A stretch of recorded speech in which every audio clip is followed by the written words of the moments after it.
Hi, everyone. It's Wanda with the Armchair Cat Advocate. And the stream that I did, I don't know, just a little while ago, I had to actually delete that because I got a copyright claim on it because I played that little short from Jessica's channel. And I guess the AI just, AI has no context. So it didn't understand that it was actually something that was already created, and it had like copyright on it. And I'm like, yeah, I'm not dealing with that because I'd have to edit it out. And and the stream was not that big of a deal because it was just basically to tell everybody what happened and that I was okay. So I just deleted it. It's not a big deal. So anyway, I wanted to come on here now because I have some really great news. Um, so I called first thing this morning. First, I called my. What are you doing, Rogue? Rogue, what are you doing? Rogue, Rogue. We're trying to be professional here. Okay, dude. Um. So I called first thing this morning. So I called first. I called my housing provider. I called, the head of the program, and I told her what was going on. She said, yeah. She said, I got your text, and she was gonna call me. I just beat her to it, and we talked for a while, and she was upset over what happened. But, she said that there's not a whole lot they can do. Rogue, do not. He's upset because Tor's laying beside me. Look at that face. Look. He's mad. He's mad because nobody's supposed to sit next to Mama but him. You decided not to lay next to me. You wanted to get up there on the couch. So don't blame me if he comes and lays beside me. So anyway, get him so you can see him. There you go. So I talked to the housing supervisor, and she explained that because this is a rental property, and I don't know, I don't really understand all of it, but she said that they can't they they they need like the police to initiate things.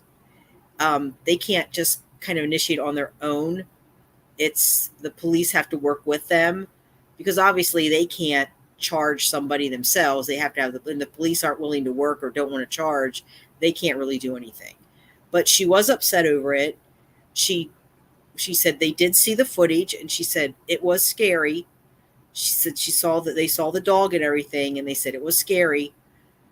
And I don't think they saw the footage yet from last night, but they did see the footage, the original footage from Saturday. So they know, they're aware of it, and they told me that if anything else happens, just to keep them abreast of everything. So and that's fine. I mean, if they can't do anything, they can't do anything because again, they're not the police.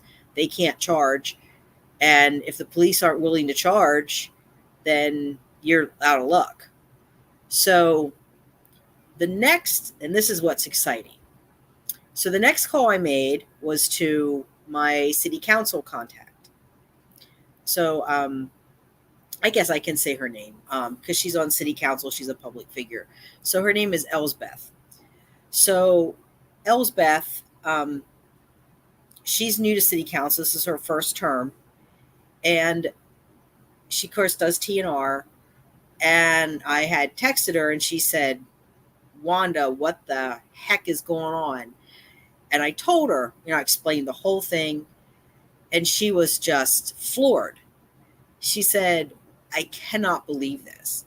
She said they need education, they need training, they need so much. And so for the next hour, we sat and we talked because we had talked before. So we talked further about this. So here's the plan. We now have a plan. She's working on some things, and what so first step is she wants me to reach out to, and I haven't done that yet, but I have to reach out to human human relations. So human relations, for those of you who don't know, Human Relations Commission, they have, that's just something that's all over the country. But hey, cutie Penny, um, the Human Relations Commission is all over, the country. Human Relations Commission. What the Human Relations does is they deal with discrimination. They are mediators. They'll sit between two parties. They look at discrimination cases. They do that kind of thing. So, oh, Coyote. Okay, Coyote. So, hi, Coyote Penny. That's easier to say. So, so she told me to call and make an appointment and to try to sit and talk to them about the situation.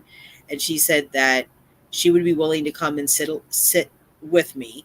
And I said, that's fine, because she's learning. She's trying to learn how to be an effective city leader. So that would be her first time of coming to human relations and sitting and experiencing that. So we said, that's fine. She can come and do that. So I have to make an appointment for that. And hopefully they can kind of intervene between myself and the police and see what can be done. I mean, if a complaint can be filed or if they can just resolve it through mediation. And then also they might be able to approach the dude down here. Excuse me. I don't know. I think he's a bit unhinged. And I told Elsbeth that. I said, I'm not sure if that would be, I don't know if that would work. But, we kind of discussed this. And the other issue that we talked about too is in our city, we have a huge Latinx population. And culturally, the Latinx population, at least here anyway, culturally, they look at animals differently than we do. So it's like with us, the pets are our kids, they're like our little toddlers that we look after. Their culture is more, okay, cats belong outside, just put them outside, they're fine outside, we'll bring them in when now, not, of course, that's not everybody in that culture, but that's basically what the culture is. So that's not saying that everybody acts like that, but a large proportion does. And it causes problems because of the way they're looking at animals more of, well, I own this animal. It works for me, basically, instead of having that more, with me, these guys are my companions. I don't consider myself, even though I'm technically an owner, I don't consider myself their owner. I consider myself like their guardian or their caregiver or their mama, So it's just that cultural difference. So we talked about that and that should be a component of this, of the education. And the really cool thing that we talked about doing is starting or trying to put together some legislation or an ordinance where people that are colony managers and trappers have protection. So we're looking at maybe a permit or something where somebody would, have legitimate standing if someone comes and messes with the colony. Because right now that isn't happening. That's a problem. Because in the eyes of the law, these cats are unowned. Nobody really owns them. They're outside. They don't really have an owner. They belong to the community, but there's somebody that cares for them. But that person really doesn't have any rights. But if the cat causes a problem, then they want to come after the person that cares for the colony. But when something like this happens, then the police don't want to do anything because it's like, yeah, they're just stray cats. So we talked a lot about that and how that might look. So kind of like the model that we just hashed out just for the time being is to have some kind of a permit that you would have, that you would, so it would be logged in like a registry or something, so that they can see, okay, there's a colony over, on my street. There's there's a colony on King Street. We'll just say King Street, because that's like a block over. So there's a colony on King Street. It has X number of cats. Everybody's spayed and neutered. Everybody's has rabies. They have all the paperwork or copies of the paperwork. The colony manager is Jane Doe, the whole thing. And then the other piece of that is, because so many people that are caring for these cats are either low income or poor, and really they shouldn't be saddled with the debt of caring for cats that aren't even considered theirs, that they have no standing if something happens like what this guy's doing. So we talked about getting funding, grants, something like that, in order to help colony managers be able to offset that cost so that it's not all out of pocket, because it really shouldn't be out of pocket. It really shouldn't. If you're caring for cats that belong to the community, then it should be a community effort. So there should be some kind of help, either a stipend or a grant or something, to help people offset that cost. Is same with spay and neuter. Now, in my area, we have a spay and neuter clinic that will do spays and neuters for $20. Okay, not a big, not so bad. Other places it's a lot more. So because it's so, okay, he's just sleeping. It's all right, Tora. Because it's such a low price. Fund, if you could get like $30,000 worth of funding, that would cover a lot of spays and neuters. So we're hoping that we can do something like that as well. And then the next piece of that is, next week there is a city council meeting, and the beginning of the meeting is public comment. The end of the meeting is the city council can talk. So Elsbeth wants to draft something to talk about what she wants to do with this legislation and everything. And I said, well, what if I do a public comment so that you have like some backing? So we're going to try to do that. So like I would, be in the beginning and she would be at the end. And so hopefully that would kind of, get the message across that you don't understand, you really don't understand what it means to have TNR in your community. You just look at the cats as they're just strays, but you don't understand that they are a symptom of a bigger problem. They are something, it's an issue that, animal welfare, human services interconnect. That's what the Armchair Cat Advocate is about. And then you have the social justice umbrella over it. So when you have that kind of issue with the TNR, and you have all these stray cats everywhere, there's a whole lot of things that leaks into human. I mean, like even, this guy coming and teaching his pit bull to attack the cats. What if the pit bull decides to attack a kid because he doesn't like the cats? I mean, it all kind of interconnects. So I thought I could kind of look at it from that end. And then she wants to talk about actual like mechanics and what she wants to put together. The other thing that she talked about was trying to get, cat houses maybe in the parks or in abandoned lots or places where, dead places across the city, places that could be revitalized. The other thing that we talked about is there is something, it's either in Singapore or Thailand, and it is what they do is across the city they have these little feeding stations. So they call them midnight cafes, but they're basically little cabinets, little feeding stations. So inside, they have the food dishes and all that stuff. But the cool thing about these feeding stations is that artists paint these. So they decorate these, the different artists decorate these boxes, paint these boxes, and then anybody can walk by and they can feed a cat.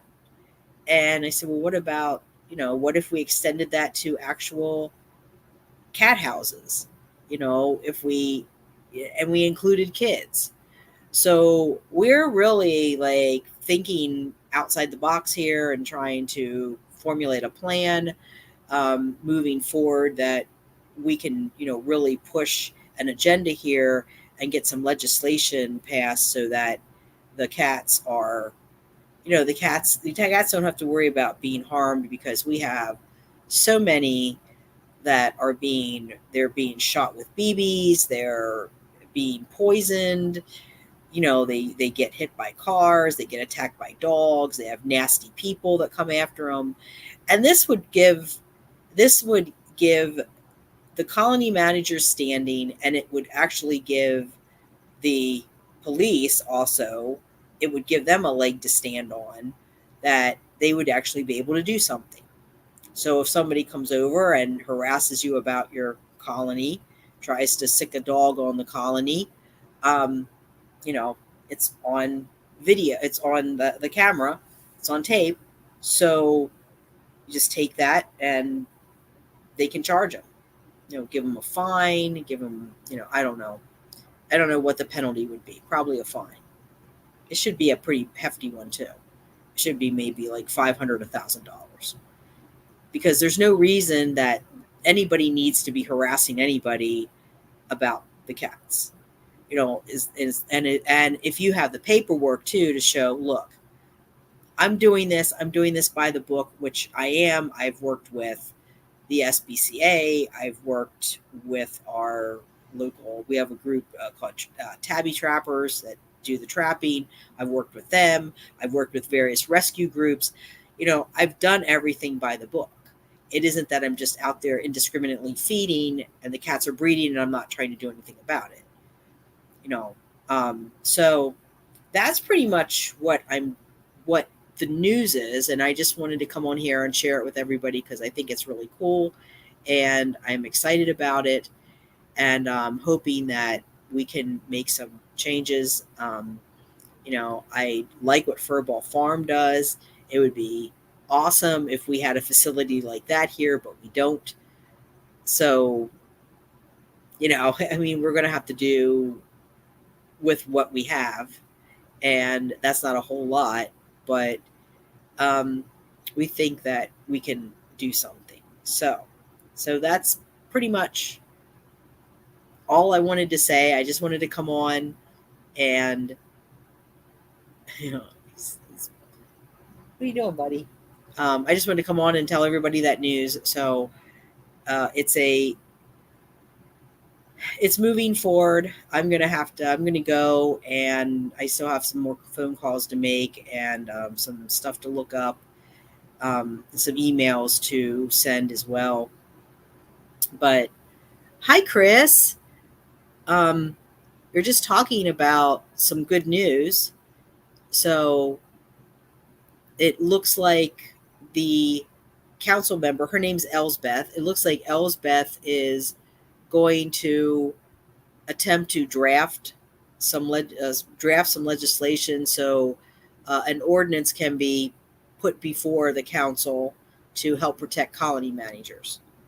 So I'm helping her with that. We're working on that. I'm trying to help her with that. We're trying to go over and see what we can do. And that's why I came on here. So it's a really short little stream. I just wanted to come on and let everybody know that, it's moving forward. And, just hoping that he doesn't go off half-cocked before something positive can happen. But so Chris, what I was telling everyone is next week there's a city council meeting, and our city council meetings, I guess it's pretty much like every city council meeting, but there's public comment in the beginning, and I've attended them in the past. I actually did I forget what it was. It was something about mental health. I did a comment one time on mental health. But then at the end of it, the city council members can talk. So my friend from city council, Elsbeth, she wants to talk. She wanted to talk at the end about the cats. And I said, well, what if I said something in the beginning? Because that way they get something in the beginning and they get something in the end to kind of reinforce that this is an issue and it really needs to be addressed. And she said, yeah, she said that would be great. So she's going to put something together and let me read it, and then I'll probably do the same with her. And hopefully next Wednesday, I'll be able to go there and do a public comment about, the need for this. Because we have a lot of people that are doing colony management, and they shouldn't have to go through this. They just shouldn't. They shouldn't have to go through the harassment and everything else. I mean, I've been lucky up until this point. I haven't had too much crap other than the Mennonite lady taking the plates and the guy that trapped Abra. But I haven't had too much, and until this guy, and this guy's just become really aggressive. But I know other people that have had issues, and I just didn't, you know, I tried to. Well, Elsbeth wasn't on city council at that point. I tried in the past. I tried to go to the police commissioner and talk to him, but it's like you call these people and they never return your call. And there's only so many times that you call, you email, and after a certain amount of trying to get hold of somebody, if they don't respond, it kind of becomes pointless and people give up. And I'm the same way. I mean, if I email somebody or even say something on Facebook, I would even follow him on Facebook, and I would say he'd talk about how there's so much crime in the city and he needs people to buy in to help. And I kept saying, look, here's an idea. Why don't you get the kids involved? And that's one of the things that we talked about too, is getting kids involved in this. Now, maybe they can't directly work with the cats for liability reasons, but they definitely could set traps. They can get the food out. They can put the food in the traps. They can put the papers in the traps. They can do all of that. They could paint boxes, help put together cat boxes. They could, help with feeding. They could at least put the plates of food down if they wanted to help somebody that's a colony manager.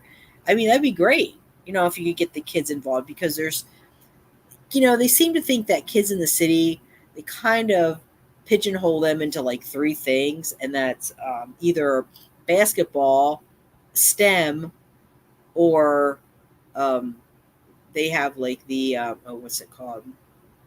The drill teams, where they do the stepping, like they do the drill teams. You see, that's like the three big things that I see for the city kids. Why not let them help with the cats? Working with animals, teaching kids how to work with animals teaches compassion and patience and a lot of things. So that's pretty much where it's at. I'll let everybody know more when I know more, but as of right now, that's where we're moving forward to, and hoping that we can get something passed. I don't know how long any of this will take, but the other thing that she said, Elsbeth said too, is she's trying to get hold of the dog warden, and because the current dog warden that we have, he is I think he used to work for the SPCA, but he used to do TNR. So in our city, they only deal with dogs. They don't deal with the cats. They only deal with the dogs. So she's hoping to get him to maybe do trainings for the police officers on the dog control and the fact that dogs they need to be licensed, they need to be restrained, they need to have their rabies and all those good things. So um, that was another thing she said. And what was the other thing? There was another thing she said too that she wanted to work on. Training the officers on TNR. She thought that was a good idea because I told her what the guy said to me. So we're not animal control, and she said, "Yeah, I know they're not, but she said they need to understand what this is because when they go out and they talk to somebody that's doing it, they maybe instead of just dismissing them, they'll understand the important function that this person is serving." So I think that's it that I remember anyway, of the conversation. There might have been one or two things I missed, but I think I went over everything. So I think I'm going to end it there because I do need to go and do some more phone calls and stuff. But I just wanted to jump on here, let everybody know what's going on. It's really exciting. Oh, and the other thing that I did want to say too is because I said this in the stream that I had to delete. I had to delete, Chris, I had to delete the stream that I did, not the one that I did outside when the cops were here, but the one I did earlier just to let everybody know I was okay because I played a short. Jessica has started a channel and she did a little short and I played the little short for everybody thinking it would be okay because it was a short, but right after that I got a copyright, not a copyright strike, but a copyright claim. And I just didn't want to mess with it because they would either like take the video from me or monetize it for their own use, or there's a couple of things they could do, and they could do a copyright strike, which that kind of like stays on your record, so to speak. So I don't want anything like that. Going into getting this close to being the first level of monetization, I don't want copyright claims and stuff like that. And it wasn't an important stream, so if I had been the one that I did outside, I would be a little more upset over it. But yeah, it was just a stream to tell everybody how things were going and give everybody an update. And then like the last half of it, I was just talking to Jessica about YouTube and what the little bit of knowledge that I have, I was trying to help her with. But yeah, it is great news. It is great news. And I'm really lucky that I know Elsbeth. Like I said, I knew her from when I was doing the Knowledge is Power cable access show. And she I don't know if she still does it, but she used to do, it was really cool. Every month she did this really cool newsletter for the community, and she listed out all the happenings and resources, and it was just really nice. She did that every month, and I used to read it off on the channel. So I mean, not on the channel, on the cable access show. So I was really happy when I saw she was running for city council, and I'm glad she got in because she's one of the people that she really does care, and she's always cared. She's always been an advocate in the community, and she's always been, a wonderful, positive, upbeat person. She's very upbeat. She's one of those people that she could have the crappiest day and she would still say, but look, there's a rainbow. She's just really sweet.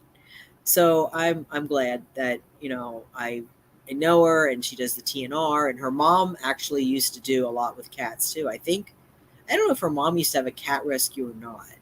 I don't remember. Her mom's a little bit different. I just put it like that. But her mom did a lot of advocacy stuff too. but her mom was more. Her mom was more hard to know, I guess. I'm not sure how to describe it, but she wasn't as maybe approachable is the word. Elsbeth is very approachable. Her mother was not quite as approachable. We'll put it like that. People understand what I mean. So I think I'm going to end it there. And thank everyone for watching. And I'll keep everybody up to date on what's happening. Maybe when I put together once I put together my thoughts for next week, maybe I'll just read it off here. Maybe I'll do a little stream, or maybe I'll just do it. If Dawn and I do something, I'll just read it before we do whatever stream we're going to do that day, and see what everybody thinks about it. Because I would like to see. I really want to do something that, I know we're not like Furball Farms, and we're not that big, don't have that far of a reach that other communities might sit up and take notice. But I think it would be nice to, at least if we could set some precedent here in York, and then maybe extend to other counties. Because I don't know what other counties are doing. But I know across Pennsylvania, there's a real issue with the community cats. So we'll see. We'll see what happens. But right now the priority is trying to get that ordinance passed, get that ordinance written, introduce it, get people interested in it, and on that, and on the same page and willing to back us. And I think that would be great. I was kind of thinking that maybe, as far as like presenting it, I thought maybe writing it from the perspective of a cat, and then kind of show how that connects with people. Because I've been homeless, they're homeless. I see the trauma in them. I see how they struggle to survive, and people that have experienced homelessness struggle like that. So there's a lot of parallel, examples, I guess, that you could point out. I think I'm excited about it. I'm hoping that we can actually make some change. So I'm going to end it there. Thanks everyone for watching, and I will see you later. I don't know. Dawn and I might do something later tonight, like around 8:00. I'm not sure what her schedule is yet, and I know she's busy today. We're going to talk about it then. So I might do something a bit later this evening, because there's a couple of things that we were talking about, maybe doing a live stream on. But we'll let everybody know. I mean, we'll put something out on the community tab like an hour or so before, if we decide to go, or we might wait till tomorrow night. I don't know. I'll have to see. I think tomorrow, I know Dawn's working, so I did say this on the stream that I had to delete. I wanted to say it again. Dawn's working on something that she's going to put out either today or tomorrow. I'm thinking it's probably going to be tomorrow, because she's got a lot going on today. So she's done a lot of research on it. It's like her first big project that she's going to put on the channel. So I don't want to say anything more, because I want her to, I want her to get all the accolades for it, because she's really excited, and I know she's put a lot of work into it, because she's done interviews, and she interviewed her vet about this. And that's just a little teaser that I'll give everybody. But she's really done a lot of research, and she's really excited about this. So we'll see. I haven't seen it. All she's just told me about it. I haven't seen it, so I'll probably see it when all of you see it, because she's really she's really excited about it, and she worked hard on it. So I think it'll be really good. So look for that either today or tomorrow, and maybe a stream tonight. We're not sure yet, but that's all I really have. That's just my little announcement. I thought it was cool. I'm excited. I hope that things go. Yeah, networking is the key. Exactly. Yeah. Yeah. People just don't understand, that the more people that you talk to and the more people that wider net that you cast, the more that you can, oh, that's sniff over there. That's more, the more people that the wider the net, the more people that you get in that net and pull in, the more support you get, the better off you are. And it does help. I mean, and there's people that, there's people that I know that I haven't talked to in a while. And well, I mean, I was saying in the other stream, I know someone that she has a pit bull. Well, I don't know if she has, I don't know if it's actually a rescue, but she rescued a pit bull that had been a fighting dog. And that spurred her to create a nonprofit to help those dogs. And so now she does presentations. And one of the things that she presents on is dog fighting and how it's related to human trafficking. And so I messaged her and I said, "Hey, you still doing those presentations?" And she said, "Yeah." I said, "Do you think you could come on I have this YouTube channel now. You want to come on and talk about it?" And she's like, "Yeah, that would be cool." So we're going to make that happen. We're going to work on that and make that happen. So I think that'll be cool, because I've seen the presentation. It's a good presentation, and it's really interesting how those two things connect, because most people don't think about it. And we do have, because of this area, see, we're located, like we have Baltimore, how is it? We have Baltimore and like Philadelphia. We have a lot, like we have basically a circle, and I forget what they call it, but that's how they traffic. So they run that corridor, and it's really bad, to the point where they made what do they call it? Not a committee. The word's escaping me. But they actually started, it's not a coalition, but a task force. That's what I'm looking for. A task force. They started a task force for trafficking.